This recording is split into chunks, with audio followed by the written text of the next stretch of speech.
Hi everyone, and thank you so much for joining. In this session, we're going to talk about cultivating a stakeholder network for our docs and how building relationships improves our content. So let's get started. So first, I just want to introduce myself. My name is Taylor Cole, and I live in Vancouver, British Columbia in Canada. This is a picture of me and my dog. His name is Chili, and he recently turned 11 years old. I write developer documentation at Splunk, and all of the stories that I'm going to share today come from my experiences working there. And in my free time, I really enjoy traveling, running, baking, and spending time outdoors. So I'll start by calling out the objective for this talk, which is to appreciate the value of cultivating a stakeholder network for our docs, as well as some of the tangible ways we can expand our presence in the community so that we can create content that's closely aligned with our audience's needs. So hopefully by the end of our 30 minutes together, we'll have accomplished this goal. So here's a summary of topics we'll discuss. First, I'll share how I got started cultivating a stakeholder network and what motivated me personally to embark on this journey. Then we'll define what a stakeholder network is, and we'll talk about some of the benefits of building such a network and the value that community engagement brings to our work. Next, we'll talk about some of the different ways that we can expand our presence and build long-lasting relationships with our readers. Then we'll discuss some of the obstacles that might accompany these efforts and how we can overcome these challenges. And then lastly, we'll talk about how to measure the impact of our work and how to make the case for investing in our audience. So I'll begin by sharing my own journey with cultivating a stakeholder network and the project that sparked my motivation. About 4 years ago, when I was new to the developer documentation space at Splunk, I started a project to rewrite the docs on custom search commands. So just to give a little bit of context about custom search commands, Splunk software uses its own search language called SPL, which is similar to SQL. And one thing that people can do is write their own search commands to extend this language. And this is actually a really heavily used feature on our developer platform. That being said, the existing docs we had at the time were a real pain point for customers. And we received a lot of feedback that we needed to make this experience better for people. So with all of this feedback in mind, I worked with my product manager to ramp up on the feature and to plan the project scope and implementation. So now I just briefly want to summarize what we did. We created task-based guidance for writing custom search commands. And we also standardized terminology across the doc set, the SDK, and the examples repository. We also outlined the tools and resources available to developers and removed outdated and inaccurate documentation.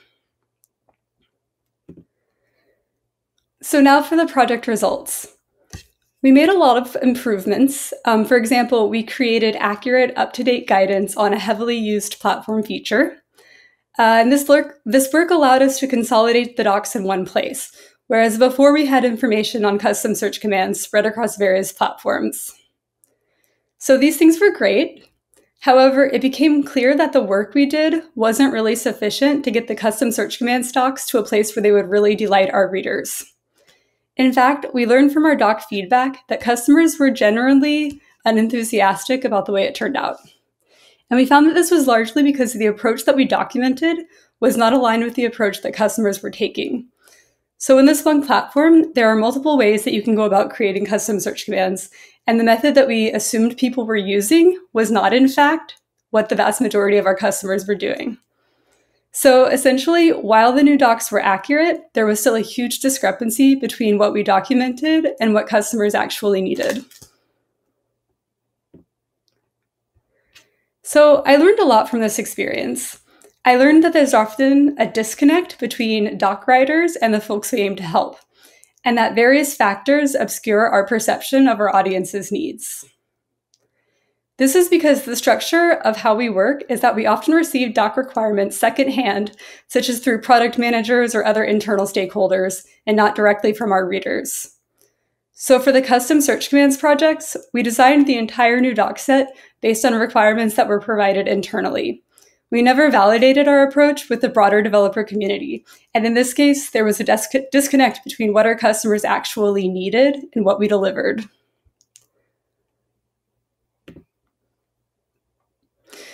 So how can we improve the situation and bridge the gap between us and our audience? We can build a stakeholder network. I found that the best way to meet the needs of our audience is to engage directly with them. And in doing this, we can build long-term relationships that we can leverage to assess and improve our content. And lastly, it's important to measure the impact of our outreach efforts, which we'll discuss in more detail later on. So for me, the custom search commands project served as an inflection point for the way I wanted to approach my work going forward. While we were already in the practice of responding to doc feedback, I realized that in order to determine what I needed to document and how I needed to do it, I needed to proactively and directly engage with the people who consume this content.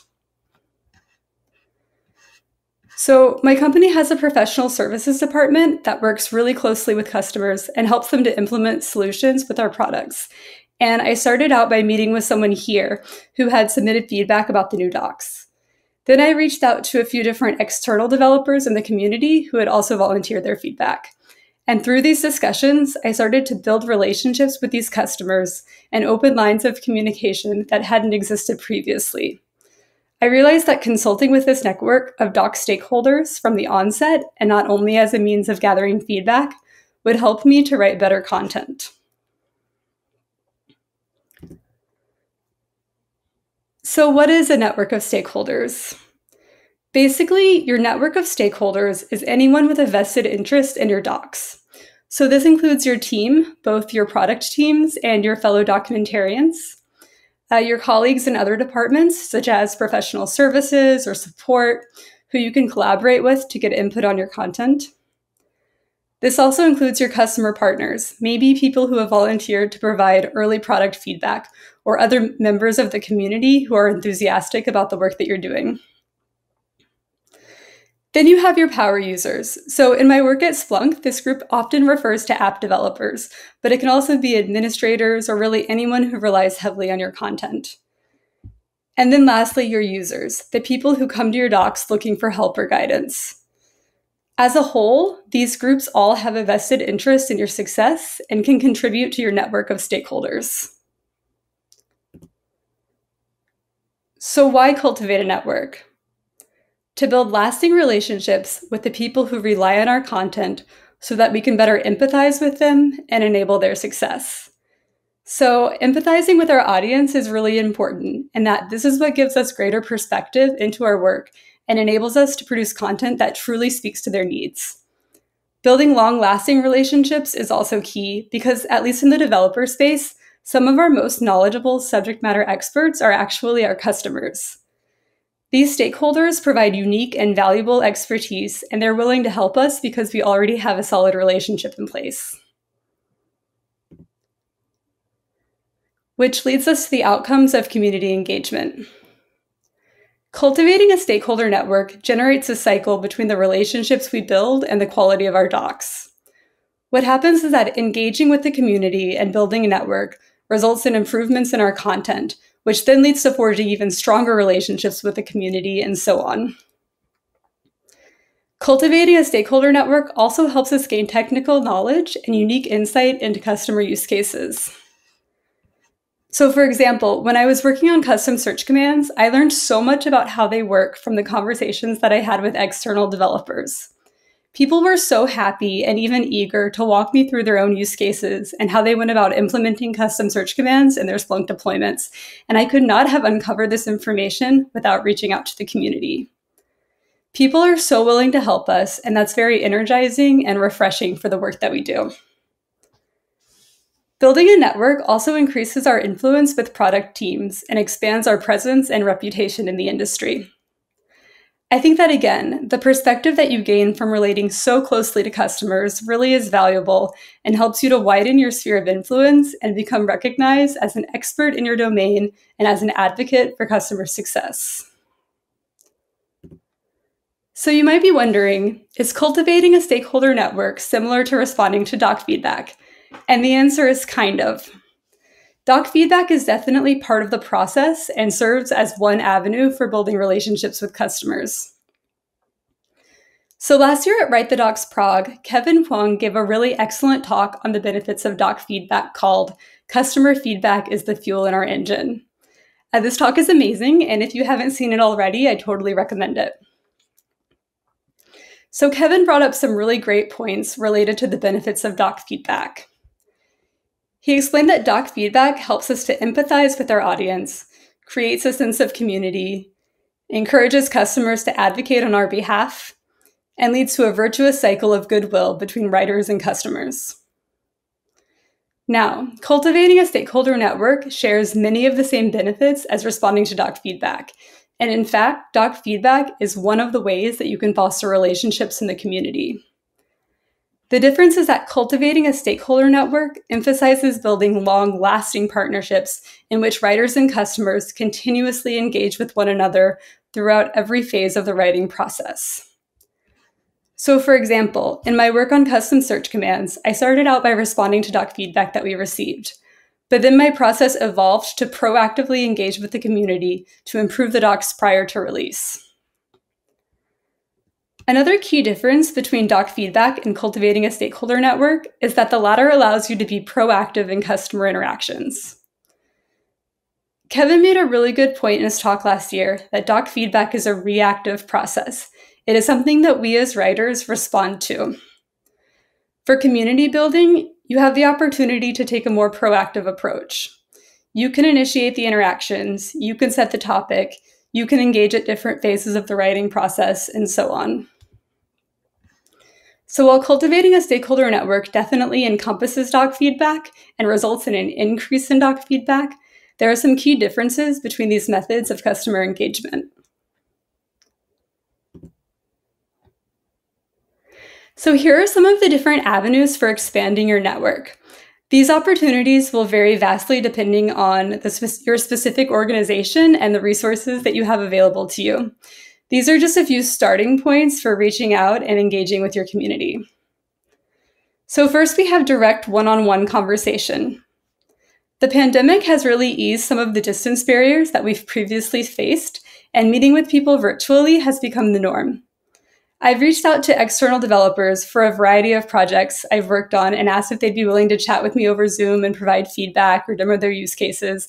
And in general, people are really into the idea and willing to help in this way. Next, we have beta or pre-release programs. If your company has programs like this running, it's a great opportunity to interact with customers firsthand, get their feedback, and learn more about the work that they're doing and the problems that you're helping them solve. Then there's blogging. I found that customers really appreciate blog posts and generally find them to be very digestible. And they also provide a great opportunity to cross-reference your docs and to bring more people to your content. Next, we have community channels. So the specific channels that you use really depend on what's available at your company, whether it's a user group Slack, a Twitter account, or something else. There's also doc feedback, which we've already discussed. In-person events. So this also depends a lot on what types of events your company hosts. So this could mean user groups or meetups, or this could also mean larger events like marketing events or other conferences. Maybe you could work with the support team and you can become involved answering support tickets. There's also user research studies. So talk to your UX colleagues and see if it's possible to sit in on any of these calls. It will help you to get to know your customers and to witness firsthand how they interact with your products and their interfaces. While the specific types of outreach available to you depend on your company and resources, I encourage you to push the boundaries of what you think is currently possible. Maybe your company hasn't historically supported blog posts or doc writers setting up one-on-ones with customers, but there's no reason why you can't start now.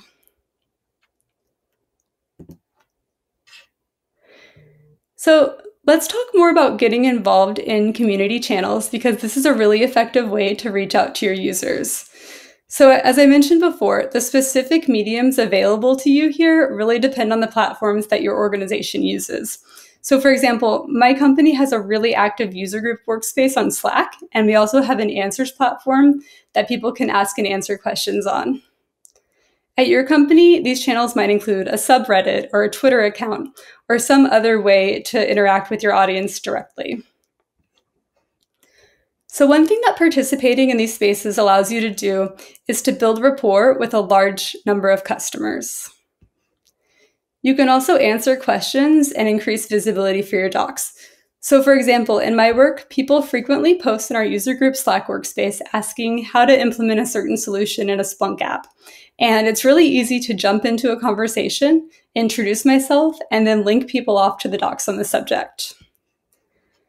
You can also increase the visibility of your work through actively promoting new content that you release. And you can also respond to doc enhancement requests.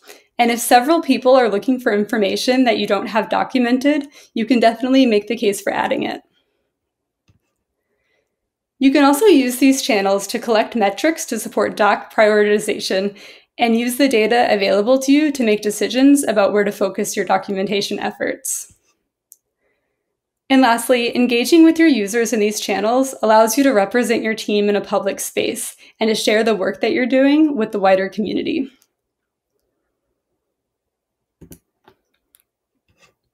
So another way to build relationships with the community is through attending in-person events.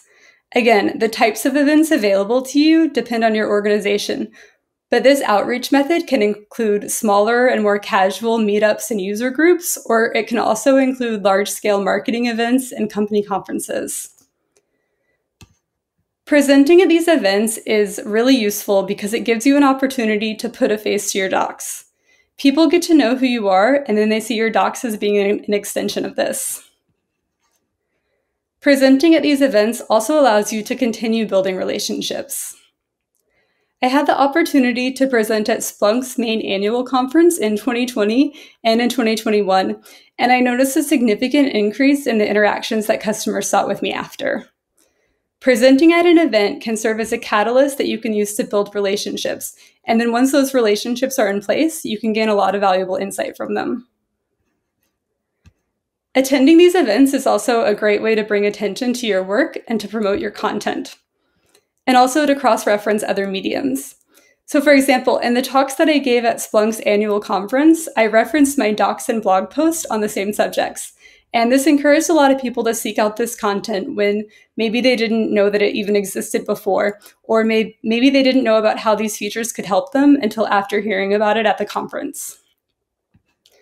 And lastly, you can use these events as an opportunity to conduct user research. Then you can follow up with people you speak with to continue building relationships and to seek their input on your content.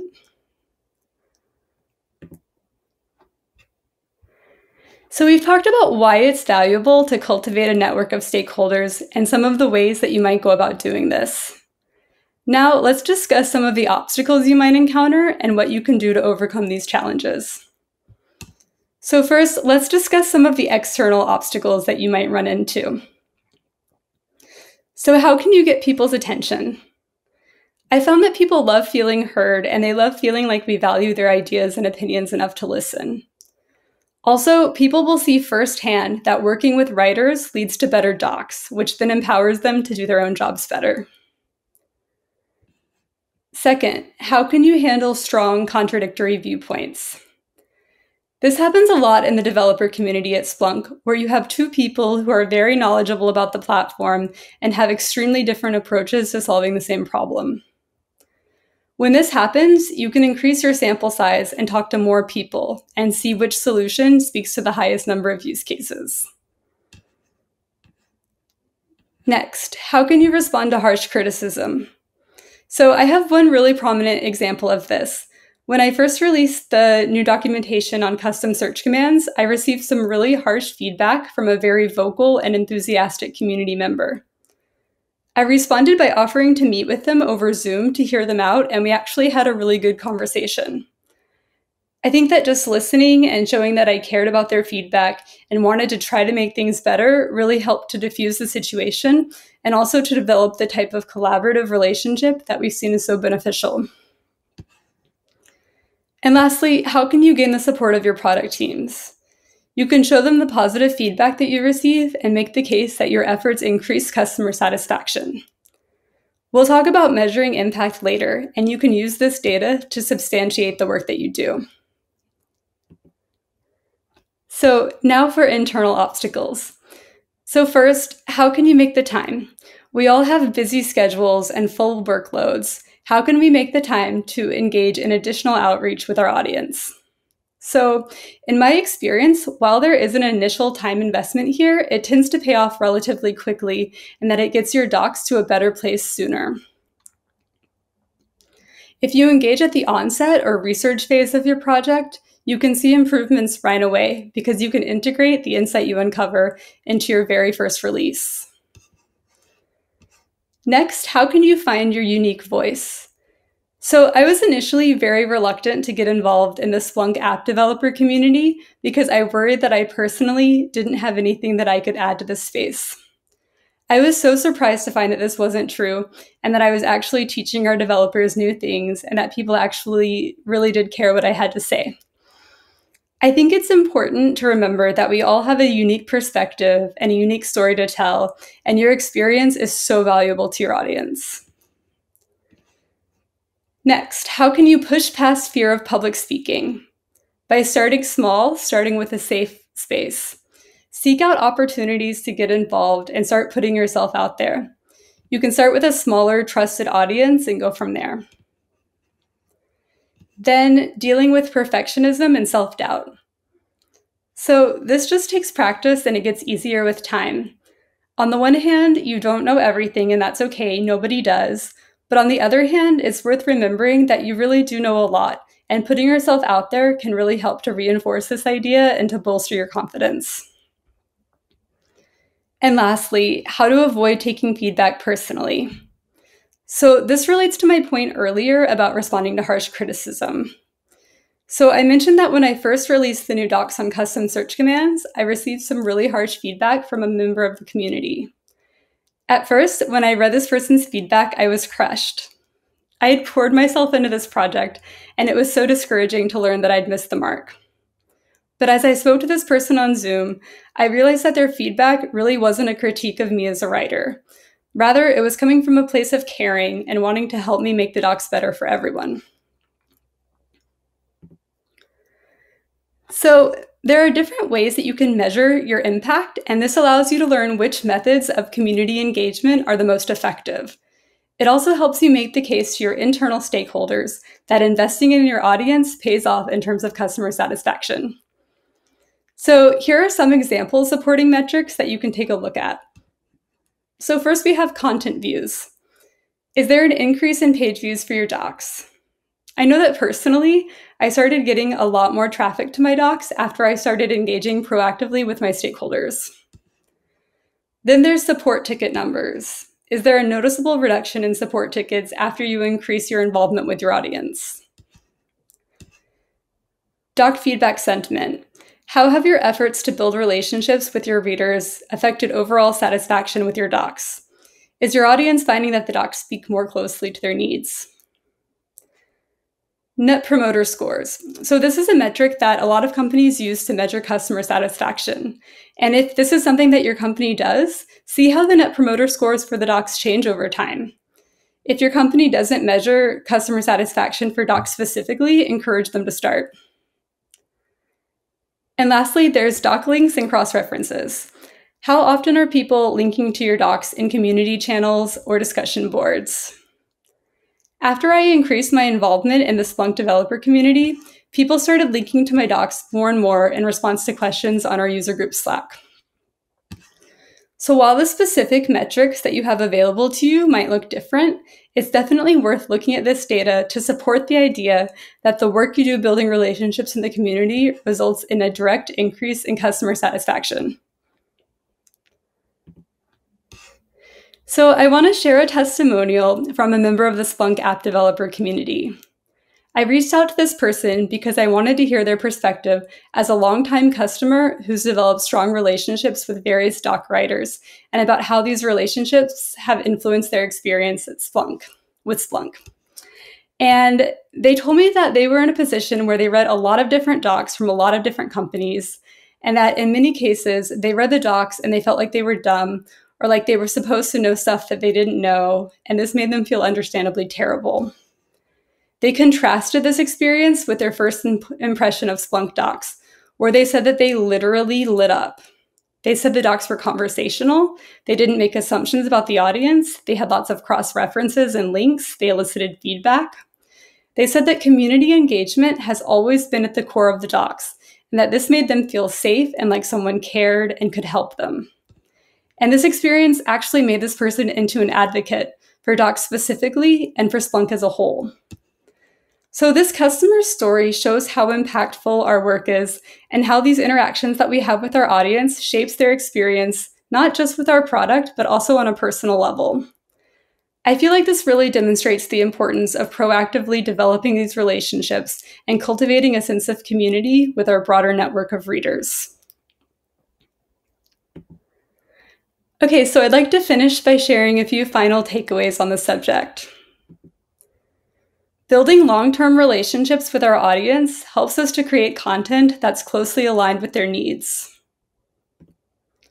Fostering and nurturing these relationships allows us to put a face to both our docs and our audience. And prioritizing these relationships and helping others with what we do makes our work not only higher quality, but also more rewarding and meaningful. For example, I mentioned earlier that my relationship with a particular customer partner stems from some critical feedback that they submitted about the custom search commands docs. Working with this person firsthand resulted in my greater insight into our customers' experiences and has helped me to develop content that speaks more closely to their needs.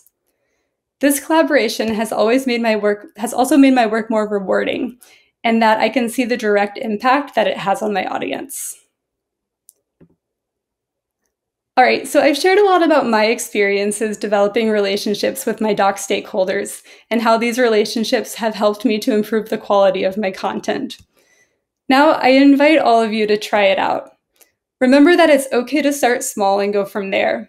How you reach out to folks depends a lot on the specific resources available to you.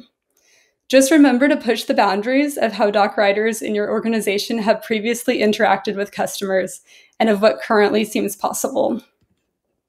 And notice how your efforts pay off in terms of customer satisfaction and how you can leverage these relationships to better understand your customers' needs and how you can help them.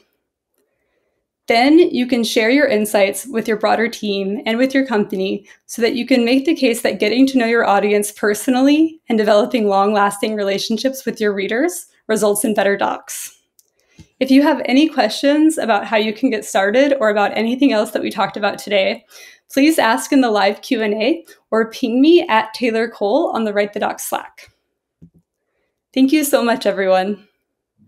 Wonderful. Well, thank you so much for talking. That talk was definitely kind of near and dear to my heart. Definitely. I just feel like the idea of kind of gathering people around who are invested in your success is always just a wonderful kind of takeaway in life and in work. And so I was just curious to hear a little bit more about kind of what made you so motivated to kind of give this talk, or kind of what your background was that kind of got you excited about this topic. Was it just kind of the experience and wanting to share how kind of useful it was? Yeah, absolutely. Like, I feel like sort of becoming personally invested in my readers and getting to develop relationships with my audience and really get to know them and get to know their needs has been just really like vital in my career. And it's really, changed the way that I work and also sort of changed what I get out of doing my work. And I really wanted to share that with the community as a whole.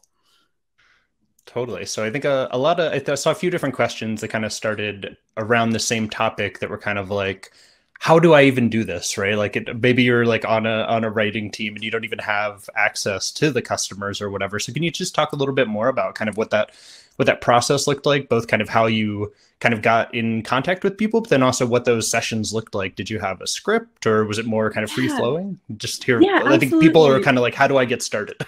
Yeah. And I know it can be kind of overwhelming at first, especially if you're not used to having a lot of direct interaction with customers. I would just encourage people to look at the set of resources that you do have available to you. This could look really different at different organizations. So, maybe you have a user group Slack or some type of community forum. Maybe you have social media. Just see what's out there, and then just try to, push to your personal boundaries a little bit, and push the boundaries of what doc writers at your company normally do, and just really put yourself out there and talk to people, and just try to incrementally increase your involvement with your readers. Yeah, I love that kind of starting small, right? Maybe even just reaching out within your organization across to teams that you're not used to, and then kind of going into those community spaces where people are already engaged. The Write the Docs Slack is a great spot as well, right? If you have customers there, that's like maybe a friendlier friendlier place to kind of do that kind of initial reach out, right? You're not just like, here's some cold emails. Oh yeah. Because no, totally. And also, like, starting with your internal stakeholders can also be a lot less daunting. Whether it's friends, just cross-functionally, maybe in marketing or support, or maybe on other kind of in other product areas too. But yeah, I would just recommend, starting small and going from there and seeing where these outreach efforts can take you. Totally. And so that actually does touch on kind of one of the other questions that folks asked earlier in the chat during your talk, which is kind of, how do you broaden that kind of, I think they called it, quote, the internal customer, which is basically, like all of your colleagues, right? So I think there were some folks who mentioned, maybe sales or support. Did you have kind of success with like different parts of the organization having kind of different kind of insights there? Or do you have any other kind of thoughts on how to kind of go about that internal customer step, maybe, which is less daunting? Yeah, totally. So I started with internal stakeholders, and I found that my company already had a lot of this infrastructure in place to sort of, get to know these folks in other organizations and to communicate with them. Like, I know Slack has been really, really useful. Totally. Also just other internal forums that exist and that you sort of like, reach out and communicate people who perhaps your work doesn't overlap with a lot every day. I know I have a colleague in marketing who I've kind of throughout this process developed a really strong relationship with. And that relationship has been really, really beneficial in terms of getting to know, our customers and who they are and what they need, and also finding opportunities to engage with them. Definitely. Yeah, no, I think the marketing folks, at least in the tech industry, often marketing is kind of viewed as this like kind of outsider kind of thing, but I think they do have a ton of insight into how to talk about the product. They talk to a lot of customers as well. Yeah, and I know personally, like, the sort of like the perspective that I've gotten from working with marketing has just been so valuable, and also the opportunities to reach out with people and to meet customers directly. Yeah, and I think this is a great advice in general, right? I mean, like, marketing people, their whole thing is talking about the product and understanding how people think about it. And it's like they talk in mental models, and they're solving very similar problems in a different way. And so I love that Docs marketing, that kind of collaboration, I think, is underutilized. I think people talk a lot about support, but yeah, that marketing piece, I think, is a great. So that's awesome that you have kind of a contact there as well. Yeah. So totally. I think it's been really useful.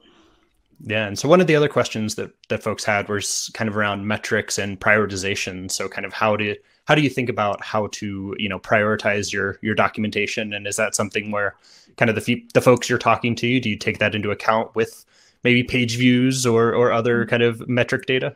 Yes, absolutely. And I found that with community outreach, kind of the metrics that surface in that can be really, really useful for doc prioritization, and especially for sort of making the case for prioritizing certain things. Some metrics that I personally rely on a lot are page views, yes, but also when people kind of cross-link to docs in like a community channel, it's so useful, and it really is like exciting and validating when a customer links off to a doc that you wrote and they're like, they're using it. Yeah. Like, oh, hey, this is a really great, this is a really great topic. It's kind of like, yes.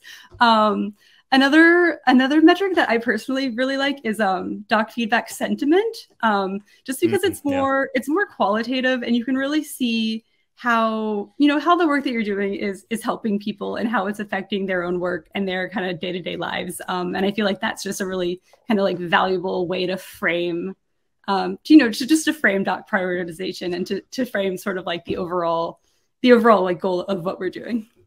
Is that like just a thumbs up, thumbs down widget, or like what is that actually, Yeah, so at my company, it's actually it's sort of it's like a basic thumbs up, thumbs down, but then there's comment space. So you can really kind of like read into it and see, okay, what about this are people finding helpful? What about this are like is not meeting people's needs? And a lot of times you get the same customers that provide the kind of like continuous doc feedback, so you can see like it's really, really great. Thanks for the update. Like yeah, when you respond to someone's doc feedback directly, and then their sentiment changes, and they're like, "Oh, thank you so much for doing this." So that's definitely exciting. So do you get like is there a name field as well or something where they can kind of just like, if the comment, you can put in an email address or something like that? Yeah, at my company, I'm pretty sure it's optional. They can include their email or not. Yeah. Yeah. You don't want to wall it off with email, but it's always nice. Yeah. Like if somebody actually gives you feedback, that you engage with them as a human. Right? Oh yeah. You can thank them and you can actually have like a follow-up conversation with them about it. Yeah, and I really loved one of the points you made in your talk as well, kind of on that theme around, I think you talked about somebody who like submitted this really kind of negative feedback, but then you actually had a call with them, and then it was like, oh, actually they just like really care about us. Like they're a passionate user, and that passion maybe came across as a little bit, No, that meant a lot for me because they submitted a lot of feedback, and of course you read it and you're like, like, oh no, like you don't feel very good about your work. But then when I actually met with this person, we found a lot of common ground, and it was like, oh wait, this person is not, just like trying to be mean. They just really care because this is really important to them. That was a good experience for sure. Yeah, and I think that's really nice, especially when if you just have a thumbs up, thumbs down, right? And you just get this like 40% of the users liked your document. It's like, what do I do with that? Like, how do I love that. I love that you have that avenue to really kind of understand both like what didn't they like, because that's super helpful. Like not just like it's bad. Exactly. Like about like what exactly was it that didn't meet their needs? And then you can also you can respond to them, and you can ask, questions to further clarify. It's really great on a lot of levels, and I think it makes it makes our work a lot better, and it also just makes our interactions with customers a lot more meaningful. Yeah, like humanize the docs, right? yes, I love that, absolutely. And so one of the other kind of things that I noticed kind of in your talk is you had a testimonial from one of your customers. So was that actually from a call where you or an email? Like how did you actually kind of get that testimonial? And then I'm also curious, like, did you use that for anything? Like, is that part of your, I need a raise. Look at this thing you said about my work. Okay, yeah. So that customer, that's the one who has like he's very, very avid user and is really, really close. Has a very close, long-standing relationship with our docs. So that was actually on a call that I had set up with him just to sort of get his, his impressions of the docs, and also how it's sort of affected him more personally, and how interacting with writers has affected him more personally. And I thought that testimonial, like that just really struck me, because it shows how the work that we do, it really profoundly like affects people on a personal level. Like, when he would read certain types of documentation, he would feel a certain way. And, that's a really big responsibility for writers. And it just shows that it really does matter. And developing these relationships, a lot can come from it in terms of like making our content better, but also just making, our relationships better and making our work more meaningful. I loved that story so much. Yeah, but it's always one of the big things I've believed with Write the Docs, right? Is that ability to kind of build community and have people who are cheering you on and there to kind of like help you when you're not feeling great, right? Is a huge part of, being successful and feeling good about your world and your job and everything. So totally, yeah, and just humanizing, as you said, like your docs and all of the work that you're doing. Yeah, no, I think it's very easy for everything to become very abstract, right? You're just like, oh, I'm just writing into this feedback form on the internet and I'm just gonna like tell them they're terrible. But it's like when a nice person reaches out to you, you're like, oh. Yeah, no, exactly. And then when you can, collaborate and work together, something I think, much greater can come from it. So yeah, so we did have another question that's about kind of, what do you do if you talk to somebody like a small or medium business or whatever that wants you to add information? And what do you do if that's not a good fit, right? Like, so you're on a call and they're like, oh, this is like a great fit for your for your docs or whatever. And you're like, like, do you have did you run into that kind of experience? yeah, And do you have a workflow or anything there? yeah, definitely. Well, I think like a lot of times it is kind of it's important to try to see things from that perspective. Because if one customer is bringing this up, maybe you hadn't thought of it before, but I'm sure other customers maybe would also like this information. Totally. So just sort of try to adapt that perspective and really kind of like adapt the perspective of the customer when you're thinking about what would fit. And if there's a case that maybe like maybe this customer, maybe it's like an edge case and it wouldn't fit in with like the, your overall product and what most people would want, you can always explain, explain these things to people and just open a dialogue and also, offer them support in other ways, offer them, like maybe there's an easier way that they could be going about this solution. I just find that like having a transparent dialogue can be really, really beneficial. And it can be more beneficial than just like please document this. Oh no, we don't want to sort of thing. Like totally. If it actually truly doesn't fit, there's probably a really good reason for it that the customer would benefit from hearing. Yeah, one of my favorite questions is like, what is the problem you're trying to solve? Like you are asking this very specific question about a solution, but like let's step back one level and just be like, what are you actually trying to do? And maybe there's a bigger conversation here. So yeah, and a lot of times people, when you have that conversation, they're really like pleasantly surprised and kind of like pleased with the result. They're like, oh hey, like I didn't realize you could do it like that. Yeah, I mean, I think that's really customer success, right? That's the kind of the concept of a support kind of interaction is helping people be successful, not just solving their problem, but like helping them kind of think about solving their problem in a different way. Totally. So we are just about out of time, but I saw one more question kind of popped in here I did want to ask, which is just kind of about, I think more kind of process questions, but they're asking, kind of how many people are on your team? They want to start doing this, but there's kind of a one person, one man band, I think is what they said in the chat. And they're just curious about kind of maybe the time commitment and that kind of stuff. So just curious to hear a little bit more. Is that something they should be thinking about still? Yeah, totally. So I work at a company with a big doc team, and we're really lucky in that we have kind of a lot of resources and support to kind of follow up with these initiatives. But the idea I feel can be kind of put into action anywhere. You can start really small. Maybe just start by if you're a single writer at a company, maybe you can start by just reaching out to support. Seeing if you can, if there's any way that you can just, like directly get involved with customers.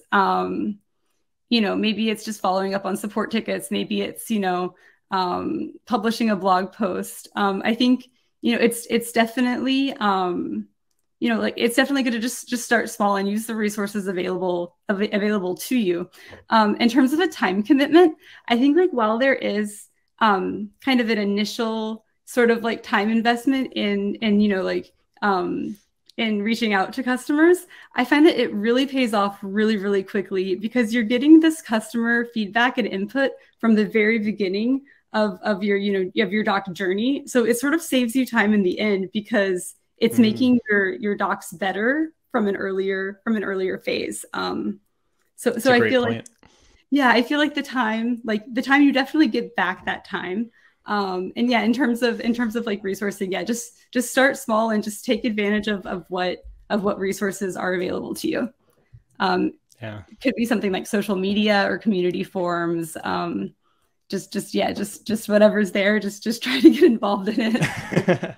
Yeah, no, I think it's a great point, right? Is you don't have to have a huge program. You can just really just any engagement with the customer. I do feel like I love that point about kind of it's an investment, in quality and solving the right problem, right? Totally, yeah. Awesome. Well, thank you so much. I really just the whole premise of this talk was wonderful. So I was really glad to be able to engage with the Q&A and ask you some questions. And I think I got all the questions in the chat. So I appreciate all your time, and it was really wonderful. Thank you so much for having me and for letting me share this. It was it was just a really great experience, and thank you.